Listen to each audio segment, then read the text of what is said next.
हैं जो विदेश नीति के विशेषज्ञ हैं। जाकिर साहब, पहले तो सबसे पहले आपके पास आना चाहेंगे, कल का दिन अगर आम लोगों के लिए समझाना चाहें, G20 का कल का दिन भारत के लिहाज से कितना बेहतरीन रहा? कल का जो दिन था, मैं मुबारकबाद देना चाहता हूं अपने देशवासियों को और पूरे विश्व को कि जो दिल्ली डिक्लेरेशन था वो उसे कह सकते हैं blueprint of 21st century world. 21st century की जो दुनिया होगी उसकी एक रूपरेखा उसने दिया है।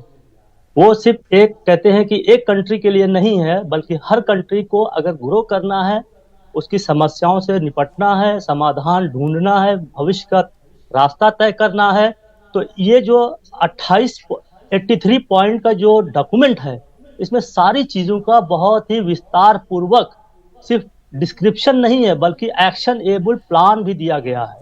अगर इसको हम इम्प्लीमेंट करते हैं तो हमारी समस्याएं न सिर्फ कंट्री लेवल पर बल्कि कलेक्टिव लेवल पे इसका समाधान है। इसमें अब तक की जो G20 समिट थी तो वो एक तरीके का रूपरेखा सिर्फ देते थे कि ये है, लेकिन करना क्या है, कैसे होगा।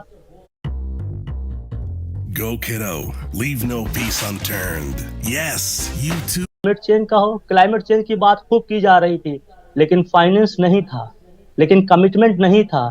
एक जनरल जो है ऑब्जेक्टिव दी गई थी, लेकिन इसमें क्या है, कंट्री वाइज जो है स्पेसिफाई किया गया है कि हर कंट्री की समस्याएं अलग हैं, उसके लिए अलग तरीके की प्रॉब्लम्स हैं। डेवलप कंट्रीज की समस्याएं अलग हैं, डेवलपिंग कंट्रीज की समस्याएं अलग है, तो उनको अलग तरीके का प्रावधान दिया गया है कैसे इससे निपटें। जैसे फाइनेंस की बहुत बड़ी प्रॉब्लम थी, तो अगर डेवलपिंग कंट्रीज जो है क्लाइमेट चेंज के एजेंडे को इम्प्लीमेंट करती हैं तो कितना खर्च आएगा उनके पास।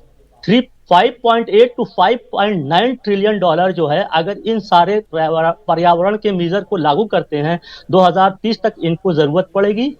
और अगर जो क्लाइमेट चेंज का एजेंडा रखा गया है कि तापमान जो है 1.5 से 2% से ऊपर नहीं जाना चाहिए, तो ये डेवलपिंग कंट्रीज को 4 ट्रिलियन डॉलर हर साल जरूरत होगी।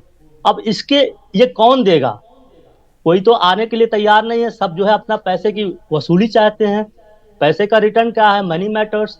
तो इसमें जो मल्टीलेटरल डेवलपमेंट बैंक्स जो है, इसमें 3 स्तर पे इसका इंतजाम किया गया। पहले तो ये है कि पब्लिक फंडिंग, गवर्नमेंट क्या फंड करेगी। सेकंड जो है, इन्वॉल्व किया गया है प्राइवेट सेक्टर को कि भाई प्राइवेट सेक्टर बिना इंटरेस्ट के नहीं आता, बिना प्रॉफिट के नहीं आता, तो कुछ ऐसे एरिया आइडेंटिफाई किए गए हैं जिसमें प्राइवेट सेक्टर अपना इंटरेस्ट सीख कर सकता है और उसमें वो पैसा लगा सकता है, उसका पैसा डूबेगा नहीं।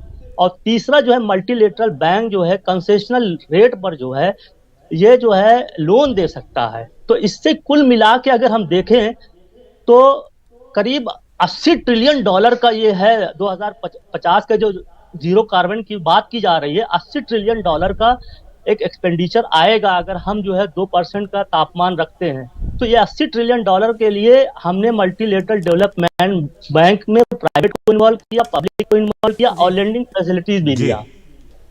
तो ये सारा मतलब, अब चाहे और दूसरे मसले पे आ जाए, जैसे कि भुखमरी का SDG सस्टेनेबल डेवलपमेंट गोल है, इसको हमने डिवाइड किया है कि ये क्यों जरूरी है और किस स्तर पे जाना चाहिए। जैसे हमने कहा कि भाई फूड की क्राइसिस हो रही है, लेकिन उससे जो है वार से, लड़ाई से, झगड़े से, महामारी से ये प्रॉब्लम आ रही, तो इसको कैसे करना चाहिए। क्लाइमेट रेजिस्टेंस, हमने कहा कि मिलेट होना चाहिए। हमने एक प्रपोजल दिया, Deccan high level principles of food and nutrition. ये एक बहुत बड़ी कमेटी की बात की गई है कि इसमें किस तरीके से फूड मिले, न्यूट्रिशन मिले। उसमें जो है सुपर फूड के ऊपर जोर दिया गया है और सुपर फूड की इंपॉर्टेंस ये है, इसमें पानी कम लगेगा, खाद कम लगेगी, एक्सपेंडिचर कम लगेगा, लेकिन इसका रिजल्ट सबसे बढ़िया, जैसे कहता है हर न फिटकरी रंग चोखा आएगा, ये वाली बात है। और इसी तरीके से अगर हम और भी चीजों में देखते हैं कि उसका एक बैकअप प्लान दिया गया है, सिर्फ हवा में। जाकिर साहब, यहाँ पे एक बार हम डॉक्टर वीबी सोनी साहब के पास भी यहाँ पर जाना चाहेंगे। सोनी साहब, यहाँ पर दुनिया की 80% GDP जो है वो इन्हीं देशों को मिला